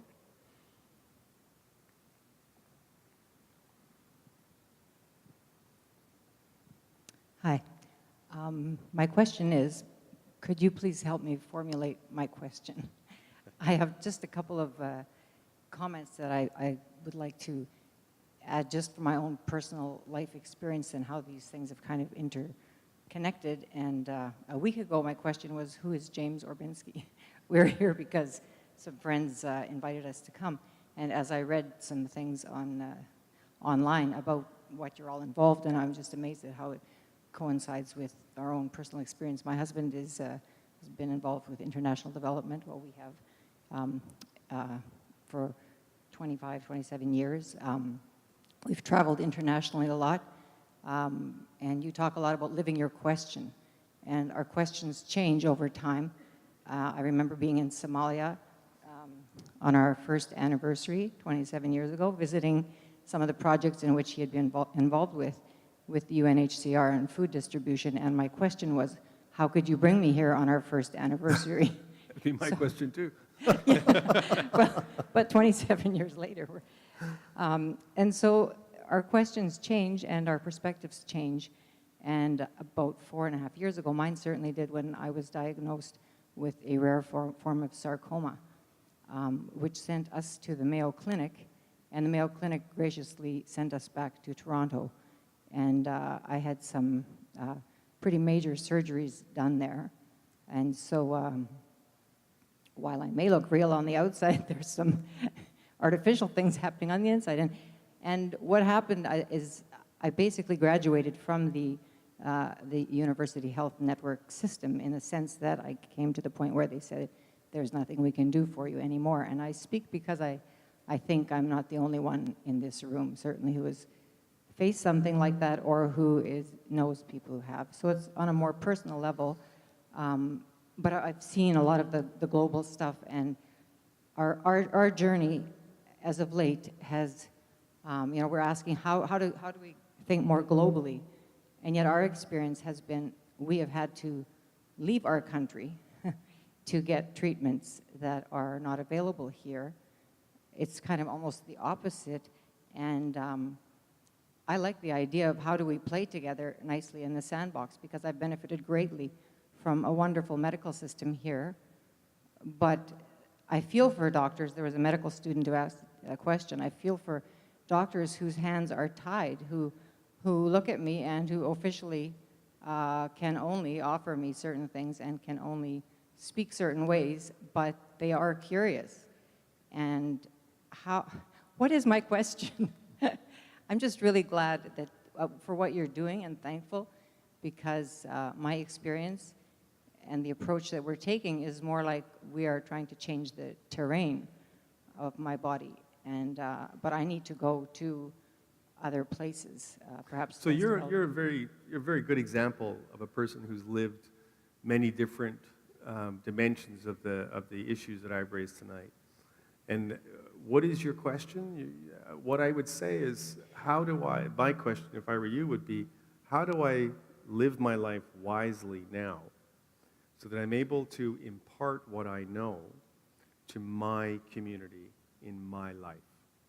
That would be my question. So how am I able to engage my church group, if you go to church, my sports group, if you're involved in a sports team, your school, if you're involved in school, your grandchildren, if you have grandchildren, your own children? How are you able to engage those people in issues in health issues, and in policy health issues, and in personal health issues, in a way that actually will achieve meaningful results. And it's not an easy. Well, It's and not an easy question. they are very engaged. I don't think that we could actually solve it ourselves, you and I. I've seen a lot of high-level doctors, and so my question is, yes, my community, and I've tons of support, but I'm wondering, this is the reality for a lot of people, you know, we can think globally, but is there something else that we can do? I'm not a political activist, I just, you know, want to, live to see my children grow up. But at the same time, I know friends who don't have the resources to do what we're doing right in our own country. So I'm glad that you're speaking up for that, and Well, thank you. If I can venture an opinion, I would also add, be part of the democratic process. Exactly. Get out and vote. Healthcare will increasingly be a political issue in this country. There may be others in the room who didn't know you very well before tonight. I'm sure they know you better and like you better and appreciate your coming and spending tonight with us, particularly since James is just getting over the flu himself. I believe that David there are gave him some the treatment, but there are some books, are there not? In the back, James is the author of an award-winning book, An Imperfect Offering, which reflects on his own experiences in addressing these questions globally, and we do have copies available if you're interested in one, and I bet James would be interested in signing it if you wanted a copy. But James, thank you very much for coming. my pleasure, and for your David. time tonight. Great, thank you.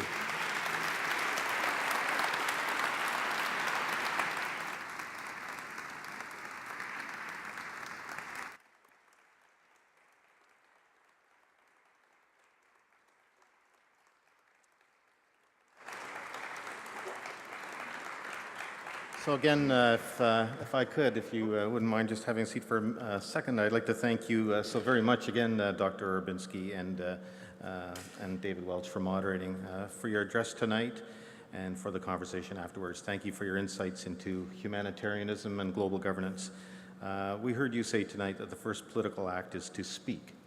And so by speaking tonight, you certainly engaged in a political act with us. You spoke about justice on a global scale and inspired us to do specific things. When you spoke to the medical student, you said learn a language, learn a skill. And but you also inspired all of us, I think, to believe that change is possible, even in the face of very dire and desperate problems. And I take inspiration from that. And again, we thank you. Now,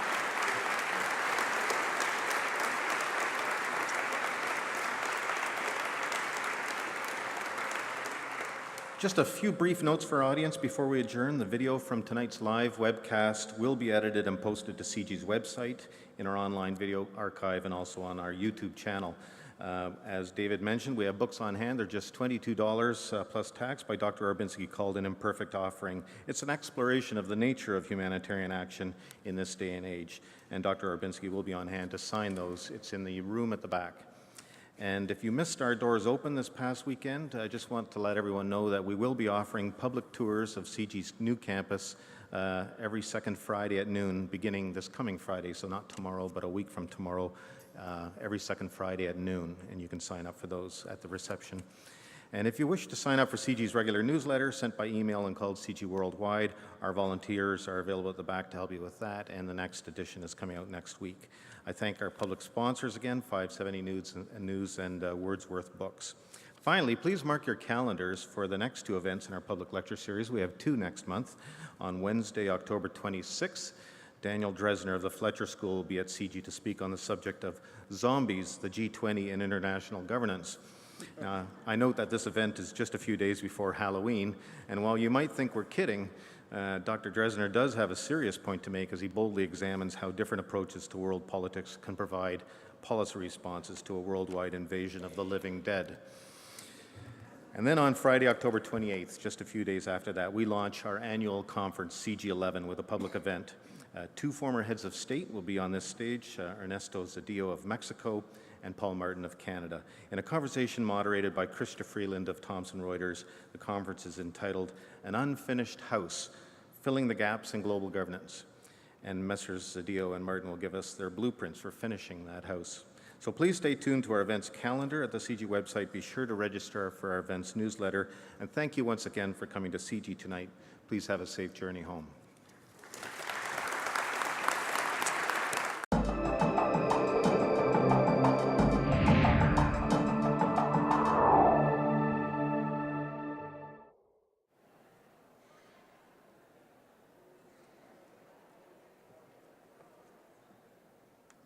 I was going to say, is there a doctor in the house, but I see he's here.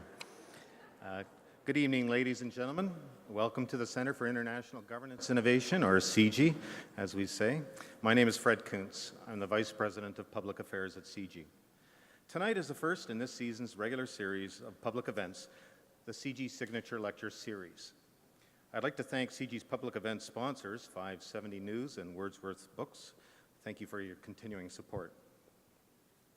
If you were at our final public lecture for last season in May, you may have heard me say that our new season would be taking place in the new CIGI auditorium, right next door in the new campus.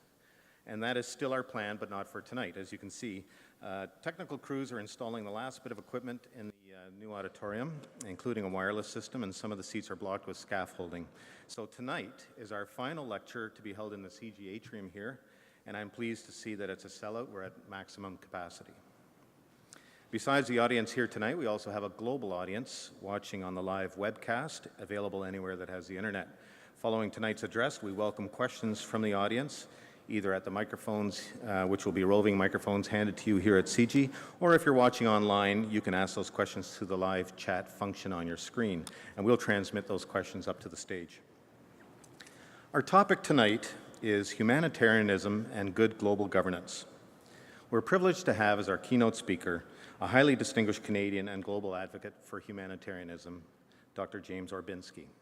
I'll say more about him in just a moment, but I also want to say a few words about Dr. David Welch, who will be joining our keynote speaker on stage after the main address.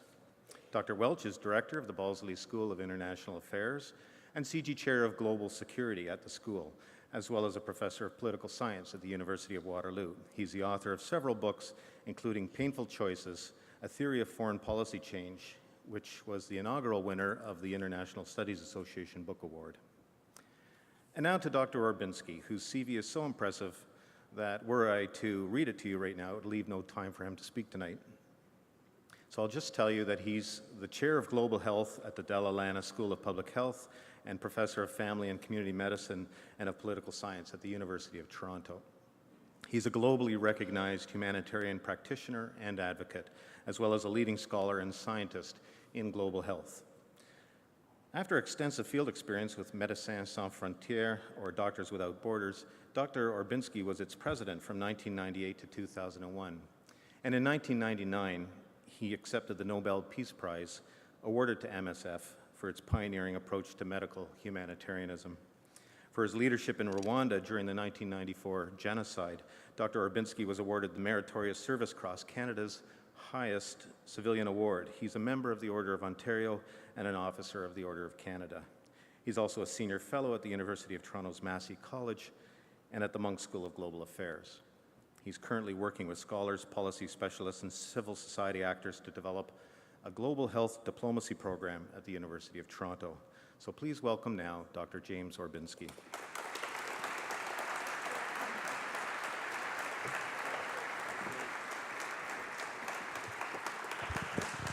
Well, thank you, Fred, for a very kind introduction. I have to say it's very much a pleasure, an absolute pleasure for me to give this a signature series lecture here at CIGI.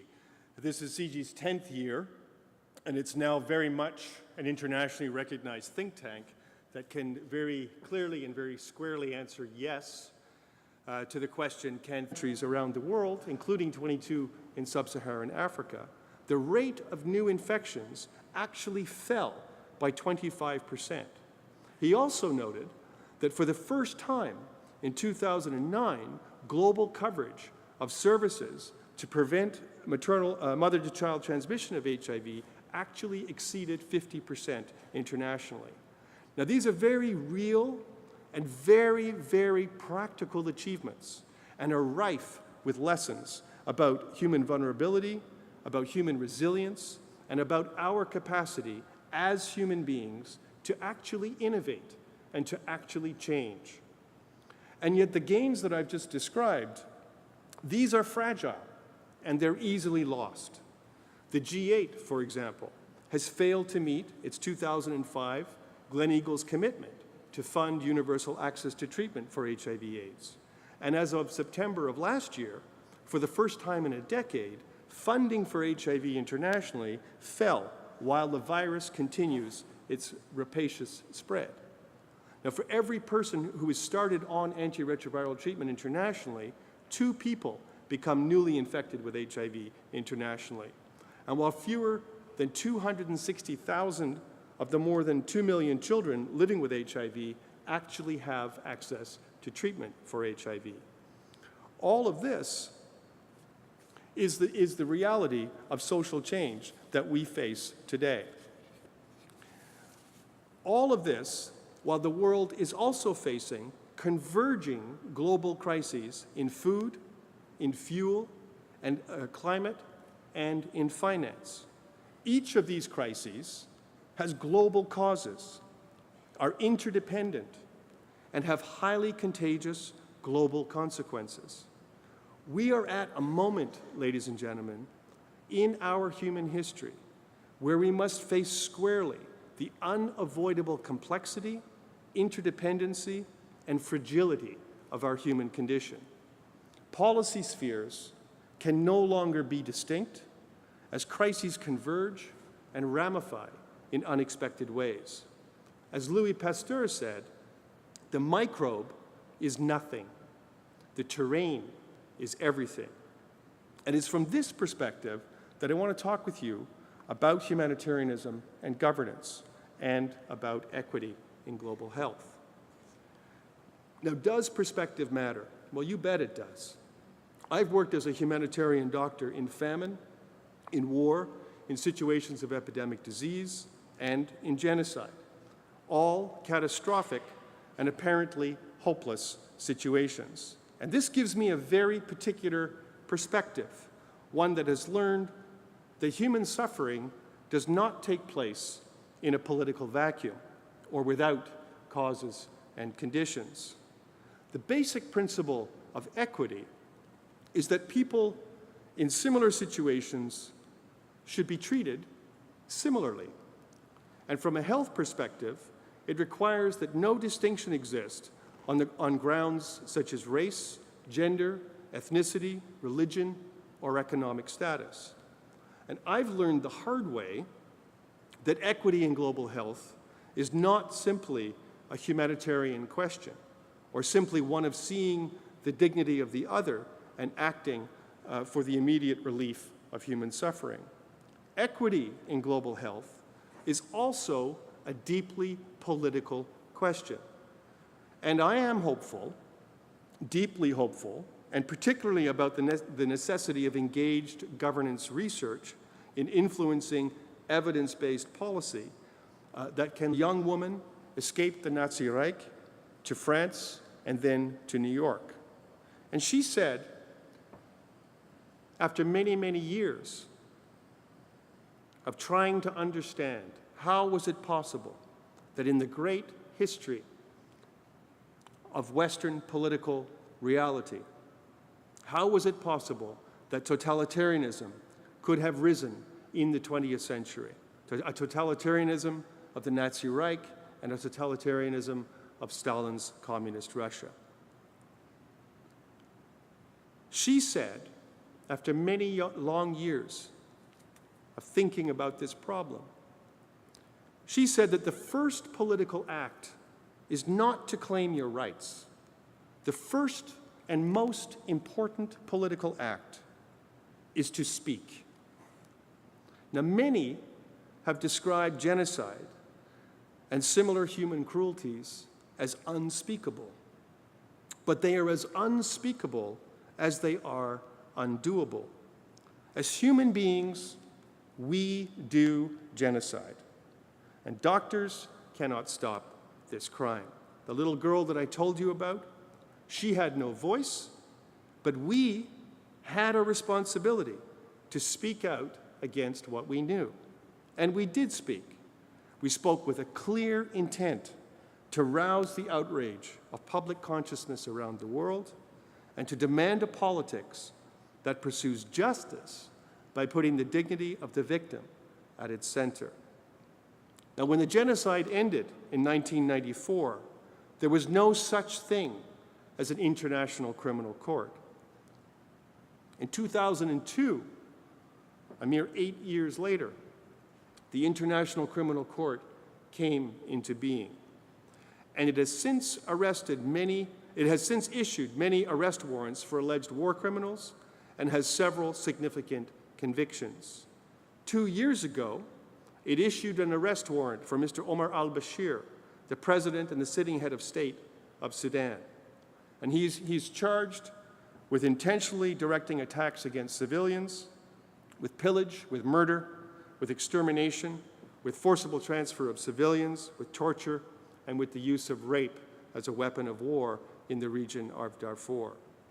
Now, the creation of the International Criminal Court is a seminal and imperfect human achievement. Now, for the first time in human history, those individuals who violate the laws of war can be held to account if their own governments fail to do so. Now, the International Criminal Court came into being because of the outrage of citizens like you and me who listened to what was spoken by organizations like Médecins Sans Frontières, Oxfam, Amnesty International, and thousands of others in churches, in schools, in community clubs, and on university campuses, and in think tanks like this around the world. They acted, they organized, bringing together academics, jurists, some of the best political and legal minds in the world. They engaged in rigorous public debate and policy analysis, and they explored alternatives in that messy and imperfect process called politics. All spoke, all listened, and demanded a better politics. They sought out courageous politicians who came to the point where it was impossible to ignore the voice and the choice of citizens, literally change the way the world is. But let us not be naive. Policy is not simply about evidence. It's also about politics, which was once famously defined as the social processes that determine who gets what, when, and how. And here, how we understand governance and frame evidence, this matters, and matters a lot. And I'm especially hopeful about our capacity as human beings for the right kind of politics. And yet I know from bitter experience that, like humanitarianism, politics is an imperfect human project, except, if you'll forgive the colloquialism, when we believe the delusion that politics is perfect. Now, in Rwanda, in 1994, I was Médecins Sans Frontières, or Doctors Without Borders, head of mission in Kigali, which is the country's capital city. And I was there as a humanitarian doctor. And it was a place with a very particular kind of politics. It was the criminal politics of genocide. It was a brutal, horrible time. A place of rational, state-planned evil. And over 1 million people, virtually all of them Tutsis, were butchered to death in 14 short weeks. And bodies literally filled the streets of the capital city, and the gutters alongside a hospital that we managed to keep open, those gutters literally ran red with human blood. And one night, after many long hours of surgery, a girl of about 9 told me how she escaped murder at the hands of the Interahamwe killing squads. And through an interpreter, the little girl told me, and I'm going to quote here, she told me, "My mother hid me in the latrine. I saw through the hole. I watched them hit her with machetes, and I watched my mother's arm fall into my father's blood on the floor, and I cried without noise in the toilet." Now, throughout the country of Rwanda, parents often paid to have their children shot in open pit latrines, rather than to see them murdered by being hacked to death with a machete. And for years before the genocide, the French government trained and armed Rwandan soldiers. And all the way through the genocide, the French supplied them with arms, with mercenaries, and with military intelligence. MSF and others repeatedly called for UN military intervention, but the international community failed to act. And Belgium, France, the United States actively worked to paralyze the United Nations Security Council, which abandoned the UN peacekeeping force led by General Dallaire that was already on the ground. And each of these countries knowingly pursued their foreign policies through genocide. And the genocide was politics as we chose to live it. Now, how do you have hope in the face of genocide? How do you see possibility? Well, it doesn't lie in naive utopian dreams, but it lies in what we actually do. Now, Hannah Arendt was one of the greatest political philosophers of the 20th century, and she was a Jew who, as think tanks make a difference. It's an even fuller pleasure for me to give this lecture on the evening, 1 week into the opening of the Basili School of International Affairs, a school that is, in my view, poised to engage, to challenge, and to literally change the world of international affairs. And I also have to say that it's the deepest of pleasures for me to give this lecture in Kitchener-Waterloo, which is one of the most economically and socially dynamic and thriving metropolises in this country, and if not the most inviting to new ideas and to innovation. And I just would ask you, where else but in KW could a distillery be transformed from a place of spiritual enrichment of a certain kind to a place of global intellectual enrichment? And I'm sure that somewhere in the 10-year history of CIGI academic paper writing, somebody has written a paper on the lubricating effects of spirits on governance and innovation. Now, I want this evening to talk about humanitarianism and governance, and I want to do so from the perspective of the pursuit of equity in global health.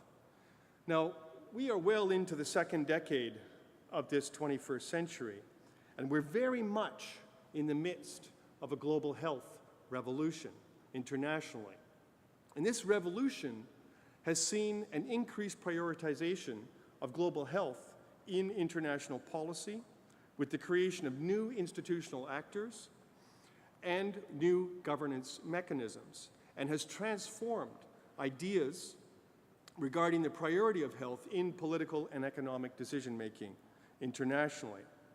For example, in 2001, the United Nations Security Council, for the first time in history, debated a global health issue, HIV/AIDS, as a global security issue. The Global Fund for AIDS, TB, and Malaria, a new global institution, was created in the year 2002. Global health issues are on G8 and now G20 agendas, and on the agendas of the WTO and in the Millennium Development Goals of the United Nations. As we speak, the United Nations General Assembly in New York is debating non-communicable diseases as a global priority.